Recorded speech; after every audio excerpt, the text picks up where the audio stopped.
Friends, hope you guys are doing well. Last class में हमने disaccharides के बारे में बात की थी, जिसमें मेनली हमारे पास माल्टोज, लैक्टोज और हमने सुक्रोज के बारे में बात की थी। वो किस किस से मिलके बने होते हैं, कैसे उनके स्ट्रक्चर्स वगैरह आए थे। आज हम उससे आगे कंटिन्यू करते हैं। तो हमारे पास एक क्वेश्चन है पॉलीसैकेराइड में जाने से पहले कि reducing and non reducing sugars क्या होते हैं। तो हमारे पास यहाँ पे 2 पॉइंट क्या आ गए कि reducing and non reducing sugars हमारे पास क्या है। तो सीधी सी बात है, हमारे पास चैप्टर आया था एल्डिहाइड कीटोन, वहाँ पे हमने बात की थी टोलेंस रिएजेंट की और फेलिंग सॉल्यूशन की। क्योंकि हमारे पास क्या होता है, जितने भी शुगर्स आएंगे इनमें आपके पास एल्डिहाइड या कीटोनिक ग्रुप तो मिलना ही मिलना है। और हमारे पास हम किससे चेक करते हैं, हमारे पास with the help of Tollens reagent and Fehling solution. तो क्या बोल दिया, दो शुगर विच कैन रिड्यूस, जो रिड्यूस कर सकते हैं टोलेंस रिएजेंट को या फेलिंग सॉल्यूशन को। जो इनको रिड्यूस कर दे वो रिड्यूसिंग है, जो नहीं कर पाएंगे उनको हम क्या बोल देंगे, नॉन रिड्यूसिंग। तो हमारे पास जितने भी मोनोसेकेराइड्स हैं, ग्लूकोज, फ्रक्टोज, जो भी हमारे पास, और जितने भी डाइसेकेराइड्स हैं, किसको छोड़ के, सुक्रोज को छोड़ के, सारे के सारे हमारे पास कैसे होते हैं, रिड्यूसिंग नेचर के होते हैं। नेक्स्ट हमारे पास बात करते हैं हम पॉलीसेकेराइड्स के बारे में। तो पॉली वाले केस में हमारे पास क्या बातें आएंगी, जैसे हमें इसमें मेन पढ़ना स्टार्च के बारे में। स्टार्च कहाँ प्रेजेंट होता है, रूट्स वगैरह में मिलता है, ट्यूबर्स वगैरह में, वेजिटेबल्स की। जो स्टार्च होता है वो मेनली बना हुआ है दो बातों से, अमाइलोज एंड अमाइलोपेक्टिन। तो इन दोनों में क्या डिफरेंसेस होते हैं, पहले उनकी बात कर लेते हैं। तो दोनों ही हमारे पास क्या हैं, वाइट अमरफस सॉलिड होते हैं हमारे पास, इसको आप सिमिलरिटी बोल सकते हो इनकी। लेकिन जो हमारे पास सेकंड पॉइंट है, अमाइलोज होता है वाटर में सोल्यूबल, और ये हमारे पास क्या मिलेगा, वाटर में इनसोल्यूबल। और जो हमारे पास नेक्स्ट पॉइंट है कि अमाइलोज की हमारे पास एक लीनियर स्ट्रेट चेन आएगी, जबकि हमारे पास यहाँ पे चेन कैसी आएगी, ब्रांच आने वाली है। तो हमारे पास ये water soluble, insoluble, linear chain हमारे पास आएगी, यहाँ कैसी आएगी, ब्रांच चेन आएगी। उसके बाद अगर हम बात करते हैं तो हमारे पास यहाँ पे क्या मिलेंगे आपको, 200 से लेके 1000 तक alpha glucose as a monomer मिलेगा, हैविंग C1C4 ग्लाइकोसिडिक लिंकेज हमारे पास C1C4 ही आना है। 200 से 1000 तक हमारे पास क्या मिलेंगे, यहाँ पे अल्फा ग्लूकोज। लेकिन ऑन द अदर हैंड इसमें हमारे पास क्या है, 2000 से 3000 हमारे पास क्या आएंगे, अल्फा ग्लूकोज आएंगे एज ए मोनोमर यूनिट। जो किससे लिंक मिलेंगे, जो लिंक मिलेंगे C1C4 लिंकेज से या C1C6 हमारे पास लिंकेज से क्या मिलेंगे, आपस में जॉइंट मिलने वाले हैं हमारे पास। तो हमारे पास डिफरेंस समझिए, 200 से 1000 है, 2000 से 3000, दोनों में ही alpha glucose as a monomer दे रखा है। यहाँ लिंकेज C1C4 आएगा, यहाँ C1C4 एंड C1C6। इनका हम स्ट्रक्चर देखेंगे अभी, तो वहाँ आप समझ जाओगे कहाँ से क्या लिंकेज हमारे पास इनमें आने वाले हैं। जो लास्ट पॉइंट हमारे पास वो क्या है, सिंपल सा, यहाँ पे क्या बोल दिया कि ये जो होता है अमाइलोज ब्लू कलर शो करता है जब इसको हम रिएक्ट कराते हैं I2 के साथ, और वो ब्लू कलर क्या होगा, डिसअपियर हो जाएगा हीट करते ही। और अगर मान लें वापस मैंने कूल कर दिया तो क्या हो जाएगा, वापस से वो रीअपियर होता चला जाएगा। तो दो बातें हमारे पास, वो डिसअपियर भी हो सकता है और रीअपियर भी। और यहाँ पे ऐसी हमारे पास कोई भी रिएक्शन ये शो नहीं करता है। तो हम देखते हैं इनकी स्ट्रक्चर कैसी आएगी। तो जो अमाइलोज था हमारे पास किससे बना हुआ था, अल्फा डी ग्लूकोज से। और हमारे पास कैसे एक लीनियर हमारे पास चेन आई थी हैविंग C1C4 लिंकेज। तो हमारे पास क्या, हमने एक लंबी चेन दिखा दी, हमारे पास एक अल्फा डी ग्लूकोज, ये दूसरा हमारे पास यहाँ पे ये इसका फर्स्ट कार्बन है। ऐसे हमारे पास इसका first, second, third and fourth. तो हमारे पास लिंकेज कौन सा आया, ये C1 और C4 लिंकेज आया। हमारे पास स्ट्रेट लीनियर कार्बन चेन हमारे पास चलती जाएगी। यहाँ मैंने मान लो N लगा दिया, N की वैल्यू हमारे पास 200 से लेके 1000 तक वैरी आपके पास करती चली जाएगी। तो हमारे पास ये सिंपल हमारे पास क्या हो गया, स्ट्रक्चर हो गया किसका, अमाइलोज का। एक सिंपल लीनियर चेन हमारे पास आ रही है जो वाटर में सोल्यूबल है हमारे पास। और इसको हम क्या बोलते हैं कि हमारे पास यहाँ पे क्या आएंगे, 200 से 1000 तक मेंबर्स आएंगे हमारे पास, जिनमें क्या आएगा आपके पास C1C4 लिंकेज आएगा।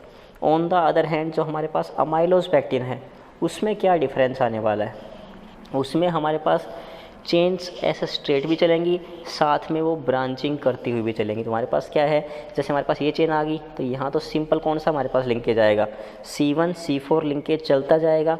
लेकिन हमारे पास यहाँ देखिए, आपके पास हमारे पास ये C1 कार्बन हो गया, इसके लिए हमारे पास क्या हो गया, 1 2 3 4 5 एंड 6।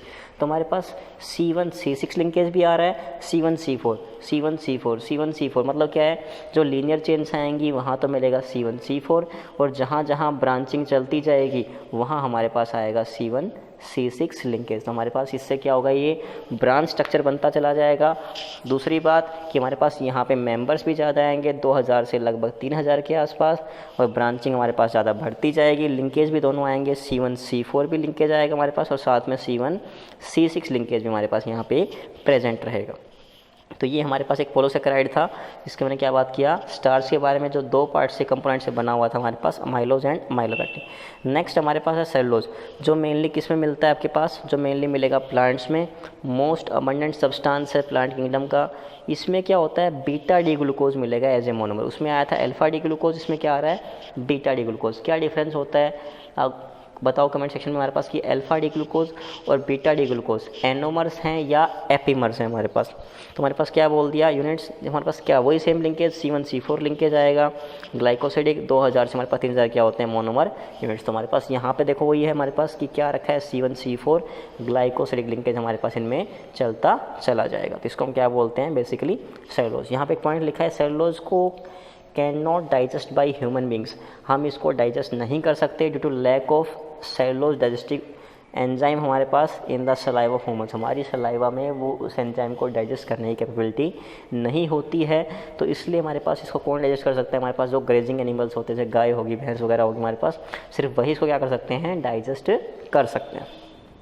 नेक्स्ट हमारे पास है ग्लाइकोजन, जिसको हम एनिमल स्टार्च भी बोलते हैं। ये हमारे पास रिजेंबल करता है किससे, अमाइलोपेक्टिन, जो हमारे पास ब्रांच स्ट्रक्चर आया था। स्टोर होता है ह्यूमन बॉडी में as a carbohydrate. More branch होता है अमाइलोपेक्टिन से भी, लीवर में प्रेजेंट होता है, मसल्स में, ब्रेन में। सोर्स हमारे पास इसका क्या हो गया, यीस्ट एंड फंजाई हमारे पास। तो हमारे पास ये क्या हो गया, ग्लाइकोजन। यहाँ पे हमारे पास क्वेश्चन और कर सकते हैं कि explain why glucose can not react with 2,4-DNP। हमारे पास कि 2,4-DNP से ये रिएक्शन क्यों नहीं करता है, क्योंकि हमारे पास यहाँ पे क्या होता है, रिएक्शन इसलिए नहीं कर पाएगा due to absence of free aldehyde group on glucose. Glucose में हमारे पास जो एल्डिहाइड ग्रुप होता है वो फ्री होता है, तो हमारे पास अगर फ्री फॉर्म में है तो वो 2,4-DNP टेस्ट नहीं दे पाएगा। हमारे पास वो कंबाइंड फॉर्म में होता तो हमारे पास वो इजीली टेस्ट ये शो कर सकता था। तो हमारे पास यहाँ पे जो कार्बोहाइड्रेट का टॉपिक है वो आपका फिनिश हो गया। नेक्स्ट हम बात करते हैं विटामिन की। तो बहुत बेसिक हमें पढ़ना है इसके बारे में कि लाइफ के लिए ज़रूरी है, रिक्वायर होता है for proper maintenance and growth of body के लिए, एक रेगुलर में डाइट के लिए रिक्वायरमेंट होती है इसकी। 2 तरह के होते हैं, एक होते हैं वाटर सोल्यूबल, एक होते हैं फैट सोल्यूबल। तो vitamin B, C and vitamin B12 ये 3 तो क्या होते हैं, वाटर में सोल्यूबल होते हैं। इसके अलावा जैसे ए बच गया हमारे पास, D, E, K and B, तो हमारे पास ये सारे बाकी क्या होते हैं, आपके पास फैट सोल्यूबल होते हैं। हमारे पास यहाँ पे क्या है कि कोबाल्ट मेटल कहाँ प्रेजेंट होती है आपके पास, विटामिन बी। अगर पूछ ले तुम्हारे पास विटामिन बी में कौन सी मेटल आएगी आपके पास, तो कौन सी होती है, कोबाल्ट मेटल होती है। इसको हम बॉडी में स्टोर कर सकते हैं। जो हेमोग्लोबिन होगा उसमें हमारे पास कौन सी मेटल आती है, Fe आती है। क्लोरोफिल में कौन सी आती है, मैग्नीशियम। बहुत बेसिक बातें आपको पता भी होंगी सारी है। Explain why vitamin C can not store in body. Vitamin C हमारी बॉडी में स्टोर नहीं हो सकता, ऐसा क्यों, तो हमारे पास क्योंकि विटामिन सी क्या होता है, हमारी बॉडी में यूरिन के थ्रू या हमारे पास स्वेट के थ्रू क्या हो जाएगा, एक्सक्रीट आउट हो जाता है, इसलिए हम इसको बॉडी में स्टोर नहीं कर सकते हैं। ठीक है। इसके अलावा हमारे पास एक विटामिन एच, जिसको हम बायोटिन में बोलते हैं, ये हमारे पास ना ही फैट सोल्यूबल होता है, ना ही तुम्हारे पास क्वेश्चन पूछ सकते हैं ऐसा कौन सा विटामिन है जो हमारे पास ना ही फैट सोल्यूबल है ना ही वाटर सोल्यूबल। तो उसमें हम क्या बताएंगे, सिंपली आपके पास है विटामिन एच के बारे में बात हो रही है हमारे पास यहाँ पर। क्लियर है।